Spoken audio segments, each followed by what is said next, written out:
Fala, galera do Verdão! O Palmeiras, que entrará em campo no próximo sábado na Vila Belmiro às 21 horas para encarar o Santos em jogo remarcado do primeiro turno do Campeonato Brasileiro, será completamente diferente da equipe ideal. Isso porque o Verdão terá mais de um time inteiro de desfalques. Em todos os setores, o time terá pelo menos uma baixa. E desta maneira, o elenco será colocado à prova mais uma vez na temporada. Se você é palmeirense de coração, já deixa o like, se inscreve no canal e ativa o sininho, porque aqui é informação e emoção do Verdão todos os dias. Setorista de São Paulo, o Thiago Ferri, vai falar sobre o Palmeiras com a gente. Ele está por dentro sempre de tudo sobre o Verdão. E Ferri, a Letícia estava falando aqui um pouco do planejamento do Flamengo para trazer os jogadores que estão convocados nessa data FIFA. O Palmeiras não é diferente, também está pensando numa logística para trazer os seus jogadores o quanto antes. Inclusive, Vitor Roque pode ser que venha no avião da Leila. É isso mesmo, meu amigo? Bem-vindo, boa noite.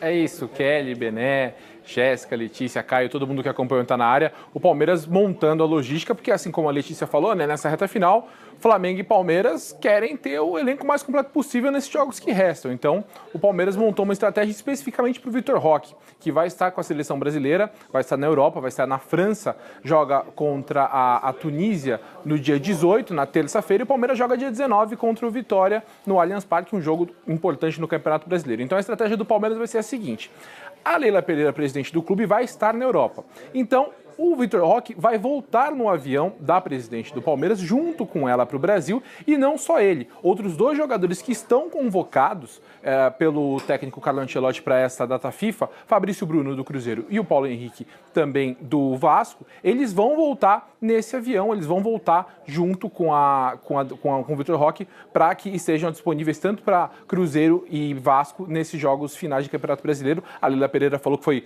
um acordo entre as diretorias, né, falando que todos têm que cooperar nesse momento, né, exaltando a relação entre os clubes.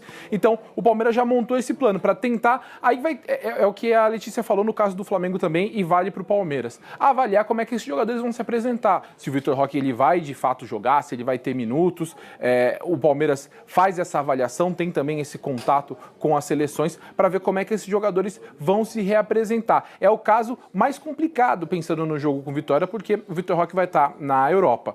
Tanto os jogadores convocados por Uruguai e Paraguai, então Gustavo Gomes, Sousa, Piquerez, Emiliano Martínez e o Facundo Torres, eles estão na América do Norte. É um deslocamento mais fácil, também jogam na véspera da partida com Vitória, devem chegar ali no início da madrugada do dia 19, vão ser avaliados também. E o Flaco Lopes, ele só tem jogo nessa sexta-feira, joga contra Angola, na África, só que aí há a dúvida de como vai... A apresentação para esse jogo com Vitória não tem questão, ele já vai estar disponível para jogar. Agora, teoricamente, ele poderia até chegar para esse jogo com o Santos no sábado. Só que aí é uma logística muito complicada, porque é um deslocamento maior, o jogador ele pode até atuar, porque a Argentina vai desfalcada para essa data FIFA também, mas especialmente para esse jogo com o Vitória, logo depois do fim da data FIFA, o Palmeiras já está se ajustando para ter o mínimo de desfalques nessa reta final de Brasileirão. E aí pensando nesse clássico contra o Santos, a gente vai até recapitular, né, os desfalques que o Palmeiras tem, porque assim como o Flamengo são muitos convocados, e falando do elenco como um todo, o Palmeiras já tinha algumas baixas bem significativas, começando do goleiro, né? O Palmeiras não tem o Everton há algum tempo, aí estão os convocados e os suspensos para esse jogo contra o Santos.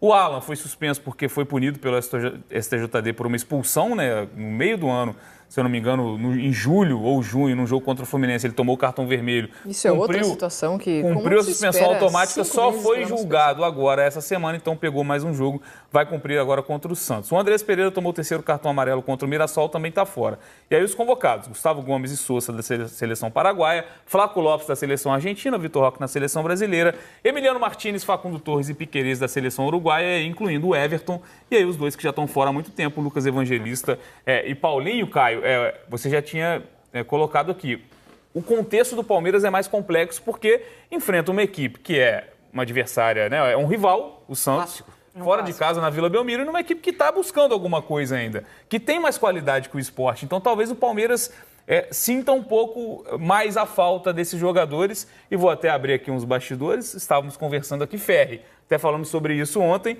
da falta de estratégia do Palmeiras no último jogo contra o Mirassol, de ter 3 jogadores pendurados, esses 3 convocados, Piquerez, Gustavo Gomes e também o Flaco Lopes, nenhum deles recebeu cartão amarelo, então eles voltarão a jogar no Campeonato Brasileiro ainda pendurados. Não existe. Isso para mim é num time do tamanho do Palmeiras, disputando ponto a ponto com um rival do tamanho do Flamengo. Numa reta decisiva de Brasileirão, você não pode dar um mole desse. Não pode, é inaceitável. Gustavo Gomes, Flaco Lopes e Piquerez. Vocês 3 estão pendurados, vocês 3 vão ser convocados, vocês 3 não jogam a próxima rodada, vocês têm a obrigação de tomar o amarelo. Seja básico, né? Um planejamento até básico hoje em dia no futebol, descaradamente ou de uma maneira mais inteligente, não importa, mas vocês têm que sair zerados para quando vocês voltarem das suas seleções, vocês estarem livres dos cartões e poderem jogar despreocupados essa reta final. Ali, eu não sei se foi uma falta de informação da parte da comissão técnica e da diretoria ou se foi um erro de iniciativa dos jogadores em campo, mas eles tinham que ter tomado o cartão amarelo. Agora, é um Palmeiras que vai ser forte, que vai ser competitivo, que vem muito mexido, mas que vai fazer um jogo de igual para igual contra o Santos. Mas é como você falou, é um clássico, é um time desesperado, que joga sobrevivência no campeonato e em casa, enquanto o Flamengo vai pegar um Sport desmotivado. Então, acho que o Flamengo tende a ter um pouco menos de dificuldade nesse final de semana. Quando a gente olha para esse Palmeiras que na última rodada vem de um tropeço, ele nesse clássico vai tentar colocar tudo que tem de melhor em campo, apesar de tantos desfalques, né, Ferri? Eu até pedi para a Letícia projetar a escalação para a gente com o que o Felipe Luiz tinha à disposição. Vou te pedir para fazer isso também, tá? Só para a gente deixar em pé de igualdade aqui. Quem o Abel Ferreira deve colocar em campo, os 11 titulares. Basicamente quem sobrou. Quem sobrou, né? De fato, quem sobrou, quem fica à disposição. A gente viu que entre os convocados tem alguns que são bem titulares, alguns que são reservas. Eu acho que o Palmeiras ele vai ter um pouco mais de dificuldade quando olhar para o banco de reservas nesse jogo contra o Santos. Mas, por favor, amigo, nos conte quem que Abel vai colocar em campo, então. Bom, é o que o Bené falou, né? Projetar a equipe titular, a gente até imagina que tem uma mudança ali de esquema, porque o Palmeiras não tem muitos volantes à disposição, o Andreas está fora, o Lucas Evangelista já estava fora há algum tempo, o Alan, que poderia ser improvisado, também está fora. Então, a gente está imaginando um Palmeiras com Carlos Miguel no gol, e aí 3 zagueiros, Bruno Fux, Murilo e Mikael, Kelvin na ala direita, Jefté na ala esquerda, no meio-campo, Aníbal Moreno, Rafael Veiga e Maurício, Felipe Anderson e Bruno Rodrigues. Eu tô falando aqui, assim, a gente vai ver, a gente sabe que não é exatamente assim que o Abel tem jogado, mas os jogadores à disposição que a gente consegue projetar dos disponíveis seria nessa linha. O Bruno Fux, ele pode jogar um pouco improvisado ali como volante, volta como zagueiro, faz a saída de zagueiro com os outros 2 zagueiros também, ele é um jogador que pode fazer essas 2 funções, tanto com bola quanto sem bola, e aí o Palmeiras vai fazer esse ajuste. É o que o Bené falou, é meio que o que sobrou, né? Vai ter que fazer algumas correções aí, porque não tem todos os jogadores para todas as posições, mas acho que é uma equipe, como vocês falaram, é uma equipe com muitos jogadores que têm atuado com alguma frequência. O Bruno Rodrigues, por exemplo, ele voltou depois de quase 2 anos fora e tem atuado com alguma frequência nessa sequência. O Felipe Anderson é um titular recorrente, Rafael Veiga está num processo de recuperação. É uma equipe titular competitiva. E aí o banco, provavelmente, muitos jogadores que participam do grupo de apoio do elenco profissional, que são do Sub-20 e estão no elenco profissional, eles devem completar mais essas opções do Abel no banco de reservas, e aí ele vai quebrar a cabeça para mexer no jogo durante a partida na Vila Belmiro.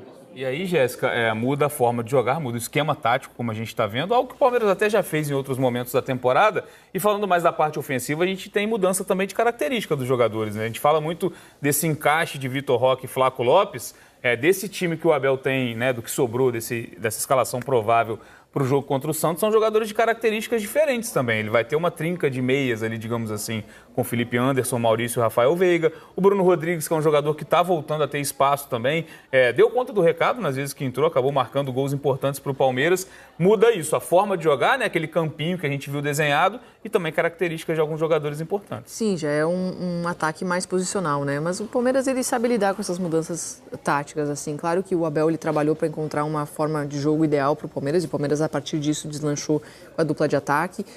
Mas o Palmeiras tem essa facilidade de se adaptar a algumas questões táticas, porque a característica do jogo em si não muda, de muita recuperação de bola e conexão rápida com o ataque, né? Então, a agressividade que o Palmeiras tem na marcação, ela é uma marca independente do esquema que o Palmeiras jogue. Então, às vezes, tem um pouco de dificuldade de transformar esse volume, essa força de marcação, essa recuperação de bola em gols, né? E isso foi sanado com a dupla de ataque que o Abel criou.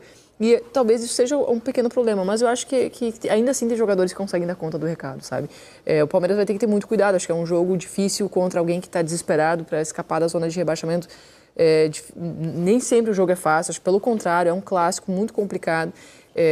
O Palmeiras tem que saber usar esse desespero do Santos a seu favor, né? Mas às vezes o jogo se desenha de outra maneira, o Santos consegue um gol no início da partida, as coisas já mudam, o Santos fica mais tranquilo. Então, vamos ver como o jogo vai se desenhar. Mas eu acho que ainda assim, com essa equipe alternativa, tem maneiras de competir. Acho que vai ser um grande clássico, na verdade. Acho que é um jogo para o Palmeiras ter erro zero, né? Porque tem uma vitória a mais, se a gente parar para pensar em relação ao Flamengo, e está empatado em pontos com o vice-líder, que está na caça desse título do Campeonato Brasileiro. Então, minimizar os erros é muito importante. A responsabilidade vai ficar para essa equipe que o Ferri já nos disse aqui, que é tudo o que o Abel Ferreira tem de melhor para essa partida. E é um clássico contra o Santos. Obrigada, meu amigo. Bom trabalho para ti. Direto da redação do Esporte em São Paulo, Thiago Ferri, com todas as informações do Palmeiras para a gente. Bom trabalho. Galera, a coisa não está nada boa. No gol, o Everton continua em recuperação de uma fissura na mão direita e Carlos Miguel seguirá como titular. Na lateral, Piquerez foi convocado pela seleção uruguaia e dará lugar a Jefté, o único substituto para a posição. Na zaga, Gustavo Gomes, convocado pela seleção do Paraguai, está fora. Com isso, Abel pode entrar em campo com Murilo e Bruno Fux ou até uma linha de 3, com Michael pelo lado esquerdo. No meio de campo, a situação é ainda mais delicada. Emiliano Martínez foi convocado pela seleção uruguaia, enquanto Andréas Pereira e Alan estão suspensos e Lucas Evangelista segue em recuperação de lesão. Portanto, o Palmeiras tem apenas Aníbal Moreno para atuar como primeiro volante e nenhum segundo volante de ofício à disposição. Uma opção é ter Rafael Veiga mais recuado ou improvisar Bruno Fux mais uma vez. No ataque, o Palmeiras não terá a dupla titular Flaco Lopes e Vitor Roque. O primeiro estará com a seleção da Argentina, enquanto o outro com a seleção brasileira. O setor também terá as baixas de Facundo Torres, Uruguai, Sosa, Paraguai e Paulinho, lesionado. Bruno Rodrigues e Felipe Anderson, então, devem ser os responsáveis pelo ataque, como fizeram diante do Juventude fora de casa. Na ocasião, ambos marcaram na vitória por 2-0. Desta maneira, um provável Palmeiras pode ter Carlos Miguel, Bruno Fux, Murilo e Michael, Kelvin, Aníbal Moreno, Rafael Veiga, Maurício e Jefté, Felipe Anderson e Bruno Rodrigues. E aí, torcedor do maior do Brasil, já deixou o like? Então aperta o botão vermelho, se inscreve no canal e vem fazer parte da família do Verdão. Aqui é Palmeiras 24 horas com notícias, gols e bastidores exclusivos.